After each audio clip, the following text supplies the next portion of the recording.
आज हम वीडियोज के माध्यम से सूर्य के राशि परिवर्तन पर चर्चा करेंगे। और सूर्य देव देखिए, ये शनि की राशि को छोड़कर और शनि की मूल त्रिकोण राशि में ही भ्रमण करने वाले हैं। और इनका भ्रमण जो होगा ये 13 फरवरी 2024 को होगा। और ये मकर राशि को छोड़कर और ये कुंभ राशि में भ्रमण करेंगे। तो हमारे मेष से लेकर मीन राशियां, सभी राशियां प्रभावित होंगी। तो इसके बारे में हम सीक्वेंस से जानेंगे, सुनेंगे, समझेंगे। लेकिन इससे पूर्व हम थोड़ा सा सूर्य की विशेषता पर भी फोकस डालेंगे।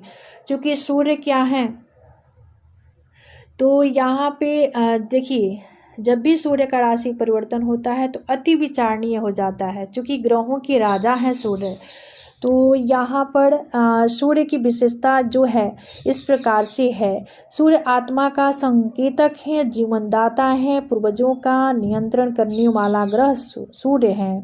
पिता है, अहम है, अहंकार, ईगो, सम्मान, स्थिति, परिस्थिति, पद, प्रतिष्ठा, ऊंचाइयाँ, इमेज, स्टेटस, आपका हृदय, आपकी आँखें, इन सभी चीज़ों पे अधिपत्य सूर्य का ही होता है। जैसे किसी का ख्याति है, ऊंचाइयाँ हैं, मान सम्मान, पद प्रतिष्ठा, आदर करना, व्यवहार करना, सामान्य जीवन शक्ति, इन सभी चीज़ों से संबंध सूर्य का ही होता है। सूर्य पद प्रतिष्ठा का भी ग्रह है, ऊंचाइयाँ के कारक हैं। और ये करियर और व्यापार व्यवसाय के भी कारक हैं। तो इन चीज़ों से संबंध सूर्य का होता है। सूर्य के नैसर्गिक मित्र जो है चंद्रमा, मंगल और गुरु हैं। और बुध जो है तटस्थ रहते हैं। और इनके नैसर्गिक शत्रु जो हैं शुक्र, शनि, राहु और केतु। आप सभी जानते हैं ये शनि की शत्रु हैं नैसर्गिक। और ये जाएंगे शनि की राशि में, यानी शनि की मूल त्रिकोण राशि कुंभ राशि में। ऑलरेडी आप सभी जानते हैं शनि का भ्रमण विचरण वहीं पे हो रहा है, यानी कुंभ राशि में शनि ऑलरेडी हैं। तो ये दोनों का कंजक्शन युक्ति भी होगा। तो देखिए, ये जब भी सूर्य यहाँ पे होंगे तो हमारी जो साइन है, यानी मेष से लेकर मीन राशियां हैं, सभी राशियां पर इससे एक एक गहरा इफेक्ट पड़ेगा। तो चलिए हम साइन की तरफ बढ़ेंगे। और जो राशि है मेष राशि यानी एरीज साइन, तो देखिए एरीज साइन यानी मेष राशि के जो लोग हैं, आपके लिए सूर्य पंचम भाव के स्वामी होकर ये आपके एकादश भाव में ही विचरण करेंगे।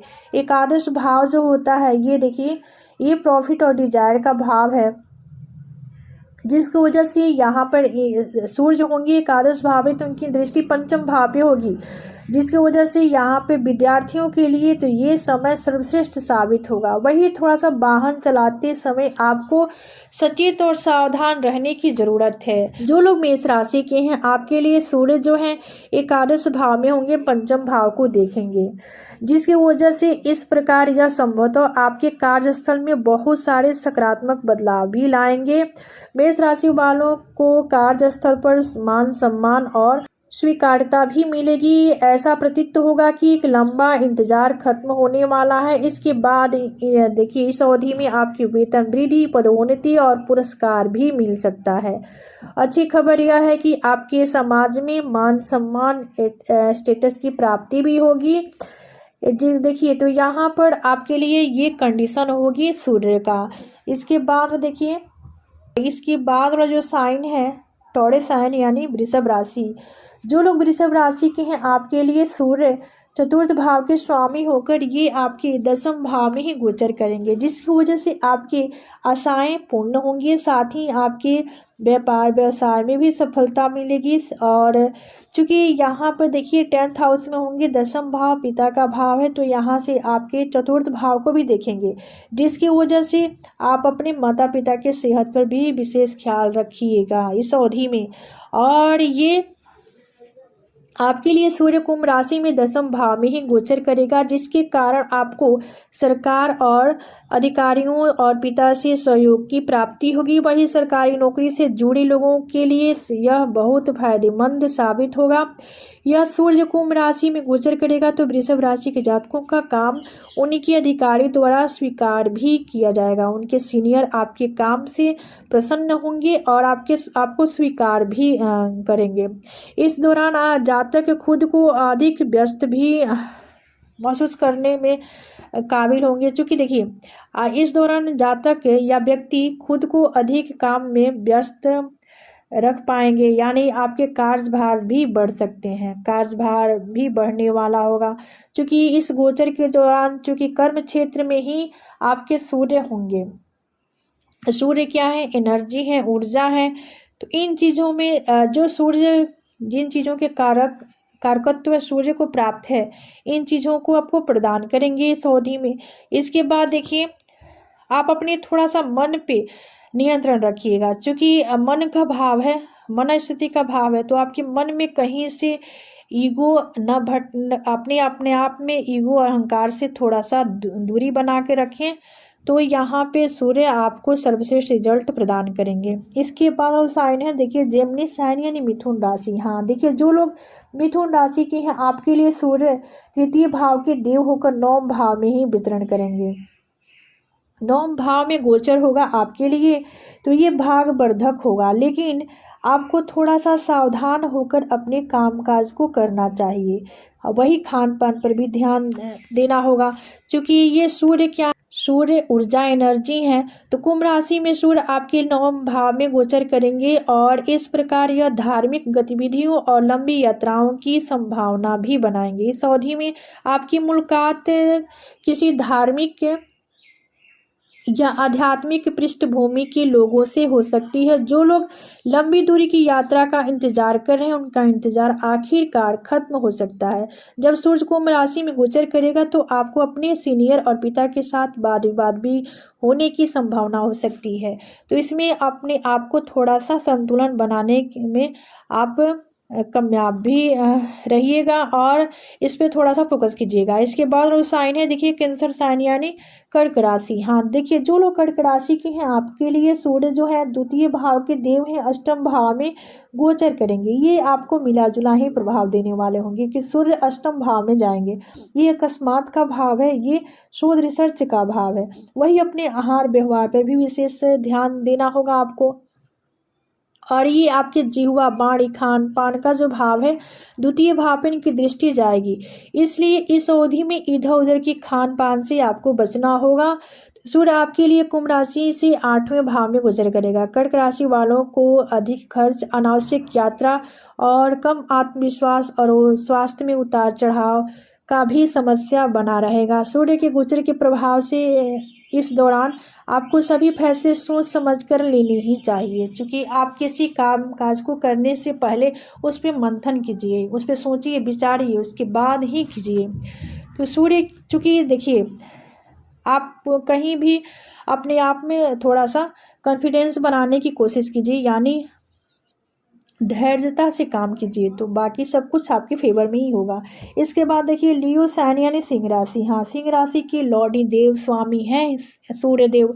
तो सूर्य आपकी राशि से 7वें भाव में कुंभ राशि में गोचर करेगा। तो सिंह राशि के लोगों को अपने सहकर्मियों, व्यापारिक साझेदारों, परिचितों और जीवन साथी के साथ मतभेद होने की भी संभावना यहाँ पे बढ़ सकता है। सूर्य का गोचर कुंडली पर प्रभाव के कारण आपको रोजाना मिलने वाले लोगों से किसी भी तरह की वैचारिक टकराव या मतभेद होने की भी संभावना है। इसको लेकर थोड़ा सावधान और सचेत रहना होगा। वही नौकरी पेशा करने वाले लोगों को अपने क्षेत्र में प्रमोशन और नए अवसरों की थोड़ा सा इंतजार और भी करनी पड़ सकती है, यानी थोड़ा सा पेशेंस रखिए, थोड़ा सा धैर्य रखिए। और तो यहाँ से इसके बाद और साइन है देखिए वर्गो साइन यानी कन्या राशि। हाँ कन्या राशि के जो लोग हैं आपके लिए सूर्य है जो ये द्वादश भाव के स्वामी होकर देव होकर ये षष्ठ भाव में गोचर करेंगे। तो पहले कंडीशन में तो यहाँ पे आपके लिए शत्रुहंता योग का निर्माण करेंगे। ये गोचर आपके लिए सर्वश्रेष्ठ होगा, क्योंकि कहीं से भी देखिए जो षष्ठ भाव है रोग रिपुर कर्जा और एनिमी का भाव है, तो कहीं से भी भूल कर भी प्रत्यक्ष या अप्रत्यक्ष शत्रु से आपको मुक्ति दिलाने का काम करेंगे सूर्य। वही साथ ही रोग कर्जा से भी आपको मुक्त करेंगे, उधार लेने से यहाँ पे आप बचिएगा। वही विद्यार्थियों के लिए समय अनुकूल साबित होगा, क्योंकि सूर्य क्या है, षष्ठ भाव में आएंगे तो इन चीज़ों को, षष्ठ भाव से संबंधित चीज़ों को ये संतुलन में रखने का काम भी करेंगे। कन्या राशि वालों के लिए देखिए कई संघर्षों से मुक्ति दिलाने का काम सूर्य करेंगे। यह आपको अनुमोदन और वेतन वृद्धि, पदोन्नति से पुरस्कृत करने में सक्षम भी होंगे। इसके अलावा स्वास्थ्य समस्याओं से जूझ रहे लोगों को अचानक परेशानियों का सामना भी करना पड़ सकता है, यानी स्वास्थ्य पे थोड़ा सा आपको फोकस करनी होगी, क्योंकि ये द्वादश भाव को देखेंगे। तो इन चीज़ों को आप थोड़ा सा ध्यान रखिएगा, तो बाकी सब कुछ आपके फेवर में ही होगा। सूर्य के गोचर के प्रभाव से आप अपने सभी शत्रुओं को परास्त करने में सक्षम होंगे, कामयाब होंगे। इसके बाद वाला साइन है देखिए लिब्रा साइन, यानी तुला राशि। हाँ देखिए, जो लोग तुला राशि के हैं आपके लिए सूर्य एकादश भाव के स्वामी होकर पंचम भाव में ही विचरण करेंगे, जिसकी वजह से लाभ प्रचुर मात्रा में होगी, क्योंकि ये एकादश के देव हैं, जहाँ से कि प्रॉफिट और लाभ का भाव होता है। पंचम भाव में जाएंगे, आपके एकादश भाव को देखेंगे, जिसकी वजह से लाभ तो कराने वाले होंगे और आपके ज्ञान बुद्धि में भी वृद्धि करने वाले होंगे। वही इधर उधर की खान पान, इधर उधर की बातें से आपको परहेज करनी होगी, क्योंकि तुला राशि के जातकों के लिए सूर्य एकादश का स्वामी और पंचम भाव में ही विचरण करेंगे। तो उपरोक्त के कारण आप इस गोचर के दौरान अप्रत्याशित स्रोतों से और सट्टेबाजी के माध्यम से कमाई करने की स्थिति में विचार भी कर सकते हैं। तो आप अपने बच्चों का समर्थन और विश्वास जीतने में सक्षम भी हो सकते हैं, और वही आप अपने बच्चों के विकास को देखने की स्थिति में भी हो सकते हैं, क्योंकि ये बच्चा देखिए, जो संतान और बच्चा का भाव होता है पंचम भाव में ही गोचर होगा सूर्य का। तो थोड़ा सा आपको यहाँ से पंचम भाव से संबंधित जो चीज़ें होती हैं आपको देने में सक्षम भी होंगे सूर्य। इसके बाद वाला जो साइन है देखिए स्कॉर्पियो साइन, यानी वृश्चिक राशि। जो लोग वृश्चिक राशि के हैं यानी स्कॉर्पियो साइन के हैं, इनके लिए सूर्य जो है आपके दसम भाव के देव हैं, स्वामी हैं, और ये चतुर्थ भाव में ही विचरण करेंगे, जिसकी वजह से यहाँ पे थोड़ा सा देखिए ये कुंभ राशि आपके लिए आपके पत्रिका के अकॉर्डिंग चतुर्थ भाव में होगी। तो वृश्चिक राशि के लोगों को कार्यस्थल पर अपने सीनियर और अपने माँ के साथ थोड़ा सा मतभेद होने की भी संभावना है, और कुंडली पर सूर्य के गोचर के प्रभाव के कारण इस अवधि में आपको शांति की कमी महसूस हो सकती है। आपको अपनी माता की चिंता भी रहेगी, घर में वाद विवाद भी होता रहेगा, क्योंकि देखिए आपके चतुर्थ भाव है, यानी मन स्थिति का भाव है, मन का भाव है, सुख का भाव है चतुर्थ भाव, और यहाँ पे सूर्य है। तो सूर्य क्या है, ऊर्जा है, एनर्जी है, और ईगो है, अहंकार, और इन चीज़ों से संबंध सूर्य का होता है। तो थोड़ा सा आपको संतुलन में रखना होगा, अपने क्रोध पे, अपने आहार व्यवहार पे थोड़ा सा आपको फोकस करनी होगी, तो ये गोचर आपको नुकसान नहीं पहुंचा सकता है। इसके बाद देखिए, चूँकि आपके कर्म क्षेत्र को देखेंगे, जो लोग वृश्चिक राशि के हैं चतुर्थ भाव में सूर्य होंगे, तो ये आपके दसम भाव, तो करियर के दृष्टिकोण से देखें तो यहाँ पे कामकाज के दृष्टिकोण से ये गोचर सर्वश्रेष्ठ साबित होगा। इसके बाद देखिए कामकाज को लेकर, करियर को लेकर यहाँ पे ये गोचर जो होगा शानदार साबित होगा। इसके बाद वाला साइन है सेक्रेटेरियल साइन, यानी धनु राशि। हाँ देखिए, जो लोग धनु राशि के हैं आपके लिए सूर्य नवम भाव के देव हैं, और ये तृतीय भाव में गोचर करेंगे। चूंकि सूर्य के पास एक ही दृष्टि है, तो तृतीय भाव से नवम भाव यानी भाग्य भाव को देखेंगे, क्योंकि ये समय आपके लिए शानदार साबित होगा। तो इस समय आप एनर्जी, ऊर्जा से भरपूर रहिएगा और इस समय का फायदा उठाइए। साथ ही आपके भाग्य का पूरा पूरा साथ और सहयोग भी प्राप्त होगा, क्योंकि ये आपके भाग्य भाव को देखेंगे, तो आपके भाग्य में भी वृद्धि करेंगे, जिसकी वजह से आपके रोमांस, आशावाद और विस्तार की भावना भी बढ़ सकता है। इस अवधि में धनुराशि वालों को शारीरिक और बौद्धिक रूप से नए क्षितिज तलाशने की प्रोत्साहित भी आप होंगे, और धनु राशि के लोगों को इस गोचर के दौरान स्वतंत्रता और व्यक्तिगत विकास की तीव्र इच्छा महसूस हो सकती है, क्योंकि सूर्य क्या है, ऊर्जा, एनर्जी है। और यहाँ पर थोड़ा सा आपको धैर्य रखने की ज़रूरत है। तो बाकी सब कुछ ये समय जो है, ये अवधि जो है आपके लिए शानदार साबित होगा। इसके बाद वाला साइन है कैप्रिकॉर्न यानी मकर राशि। हाँ देखिए, जो लोग मकर राशि के हैं, आपके लिए सूर्य जो है ये अष्टम के देव हैं, स्वामी हैं। और ये आपके वाणी के भाव यानी खान पान जिह्वा का जो भाव है, द्वितीय भाव में ही विचरण करेंगे। तो इस गोचर के दौरान आप अपनी गतिविधियों पर विशेष ध्यान दीजिएगा, यानी अपने रहन सहन को ठीक ठाक रखिए, अपने वाणी से किसी को कष्ट न पहुंचाएं। क्योंकि सूर्य देखिए, सूर्य हृदय के भी कारक हैं और आँख, द्वितीय भाव से आँख का भी विचार की जाती है। इसलिए अपने आँख, जो लोग मकर राशि के हैं, अपने नेत्र, अपनी आँख पे विशेष फोकस करने की बात कही जाती है। क्योंकि इस अवधि में, इस समय में नेत्र रोग होने की भी संभावना हो सकती है। तो थोड़ा सा अपनी आँख को लेकर अलर्ट रहिएगा। बाकी सब कुछ यहाँ पे सूर्य जो है, शक्तिशाली सूर्य आपके लिए दूसरे भाव यानी आपकी राशि के अकॉर्डिंग दूसरे भाव में ही गोचर करेंगे। तो जब सूर्य कुंभ राशि में गोचर करेंगे तो मकर राशि के लोग अपने वित्त को लेकर थोड़े चिंतित भी हो सकते हैं। उन्हें लग सकता है कि जिन लोगों पर उन्हें भरोसा किया, कॉन्फिडेंस किया, उन्हें पर्याप्त समर्थन नहीं मिल रहा है। इस दौरान आपको अपने खान पान और सेहत को लेकर थोड़ा सा अलर्ट रहने की ज़रूरत है। क्योंकि दूसरा भाव खान पान जिह्वा का भी है, बाड़ी का भी है। तो अपने बाड़ी को, खान पान को लेकर, जिह्वा को लेकर थोड़ा सा आपको मंथन करने की ज़रूरत है। अपने बाड़ी पर नियंत्रण रखिए, थोड़ा सा पेशेंस रखिए, आपके लिए गोचर एक फलदायी साबित होगा। इसके बाद वाला साइन है देखिए एक्वारियस साइन यानी कुंभ राशि। हाँ देखिए, जो लोग कुंभ राशि के हैं, आपके लिए सूर्य जो है सप्तम भाव के देव हैं और ये आपके राशि में ही, आपके लग्न, आपके व्यक्तित्व में ही भ्रमण करेंगे, जिसकी वजह से आपके व्यक्तिगत संबंधों में कुंभ राशि वालों के लिए ये समय जो होगा अति विचारणीय होगा। क्योंकि देखिए, ये गोचर आपके लिए भाग्यवर्धक भी होगा। कोई नया काम काज शुरू करने के लिए समय अनुकूल साबित होगा। वही व्यर्थ के अहंकार से थोड़े से आपको बचना होगा। क्योंकि सूर्य क्या है, सूर्य इन चीज़ों से ताल्लुक़ रखने वाले ग्रह हैं। तो व्यक्तिगत संबंधों में कुंभ राशि वाले समान विचारधारा वाले व्यक्तियों की तलाश कर सकते हैं जो उनके मूल्यों और रुचियों को साझा करते हों।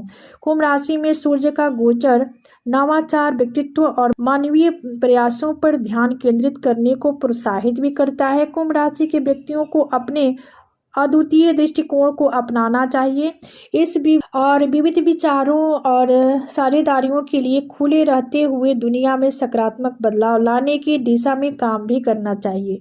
क्योंकि आपकी राशि में, आपके लग्न में, आपके व्यक्तित्व में ही सूर्य होंगे जो कि एनर्जी, ऊर्जा के कारक ग्रह हैं। तो आप एनर्जी, ऊर्जा से भरपूर भी रहिएगा और किसी भी काम को करने के लिए आप उसमें थोड़ा सा हिचकिचाहट नहीं रखिएगा और अपने पुरुषार्थ, अपने पराक्रम में भी आपकी वृद्धि होगी, आपके पुरुषार्थ पराक्रम में बढ़ावा होगा। यानी कुल मिलाजुला कर आपके लिए तो अति उत्तम साबित होगा। इसके बाद वाला साइन है देखिए पैसे साइन यानी मीन राशि। हाँ, जो लोग मीन राशि के हैं, आपके लिए सूर्य षष्ठ भाव के लॉर्ड हैं, देव हैं और ये आपके द्वादश भाव में जाएंगे। द्वादश भाव में सूर्य होंगे, षष्ठ भाव को देखेंगे। तो मीन राशि, जब सूर्य आपके लिए कुंभ राशि से आपकी पत्रिका के अकॉर्डिंग ये द्वादश भाव में होंगे और तो आपको अधिक खर्च, यात्रा और कम आत्मविश्वास देखने को मिलेगा। आपकी कुंडली पर सूर्य के गोचर के प्रभाव से आपको आर्थिक हानि, शत्रु और स्वास्थ्य को लेकर थोड़ा सा सतर्क और सावधान रहिएगा। इस अवधि के दौरान यात्रा करने से बचना चाहिए। आपको सही निर्णय, उचित विचार विमर्श के बाद ही कोई कामकाज करने के लिए आप प्रयासरत रहें, क्योंकि सट्टेबाजी गतिविधियों के लिए यह समय बिल्कुल आपके प्रतिकूल होगा। तो इन चीज़ों पे आपको थोड़ी सी फोकस करनी होगी, क्योंकि ये षष्ठ भाव के ही स्वामी हैं और द्वादश भाव में इनका भ्रमण होगा। तो आपको थोड़ा सा मिला जुला ही प्रभाव देने वाले होंगे सूर्य। तो चलिए, कुछ रेमेडी है, कुछ उपाय है जो कि इस प्रकार है। हाँ, सूर्य की शुभता को प्राप्त करने के लिए हमें सूर्य से संबंधित वस्तुओं का दान करना चाहिए। वही सूर्य का बीज मंत्र का जाप भी करना चाहिए। पिता का सम्मान करें। वही ताम्र पात्र में कुछ जल में लाल चंदन, लाल पुष्प, अक्षत मिलाकर रखें और सूर्य देव को सुबह जल अर्पित करें। ये छोटे छोटे उपाय हैं जिसको करने से सूर्य की शुभता हमें प्राप्त होती है। तो ये था सूर्य की राशि परिवर्तन पे चर्चा। तो आज का विषय यहीं समाप्त होता है। मिलते हैं अगली वीडियो में एक नए विषय वस्तु के साथ। तब तक के लिए धन्यवाद।